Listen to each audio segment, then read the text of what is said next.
Comment créer un outil dans Relevance AI? Eh bien, d'abord, on va dans la section outils et là, on peut cliquer sur afficher le modèle pour trouver un modèle qui fait déjà ce qu'on veut. On peut aussi l'inventer, d'accord?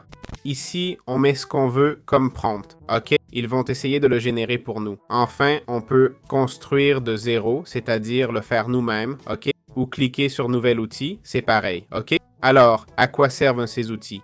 Ils font des petites tâches, comme grouper des éléments, envoyer un mail par exemple. Ok, disons qu'on veut envoyer un mail, on va mettre Gmail, non?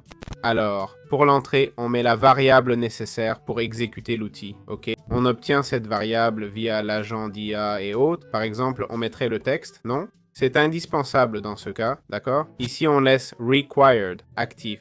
Comment s'appelle cette variable? Non, ça s'appelle email, ok? On met email, on change le nom de la variable, ok?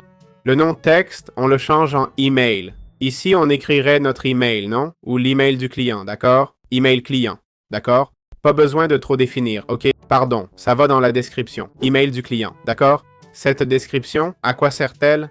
Elle aide l'agent d'IA à comprendre la variable, ok? Donc ici, l'agent IA stocke l'email du client, ok? Ensuite, on a le processus d'ajout d'étapes, d'accord? Ici, on peut faire ce qu'on veut. On pourrait ajouter un LLM pour rédiger un meilleur email personnalisé. On clique sur ajouter une étape et logiquement, on cherche Gmail, ok? L'intégration des emails. On sélectionne envoyer un email Gmail, d'accord? On envoie un email et on connecte notre compte, c'est tout.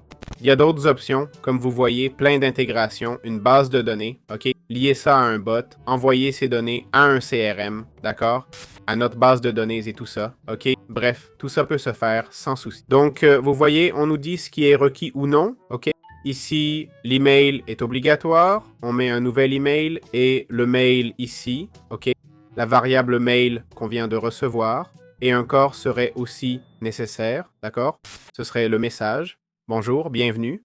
Bienvenue dans notre entreprise, ok? Peu importe. Ainsi, on aurait un outil qui, si on le connecte à notre compte, bien, quand il reçoit un mail, ok, eh bien, il nous l'envoie, d'accord? On peut lancer l'outil ou juste l'enregistrer, c'est tout. Okay. C'est aussi simple que ça.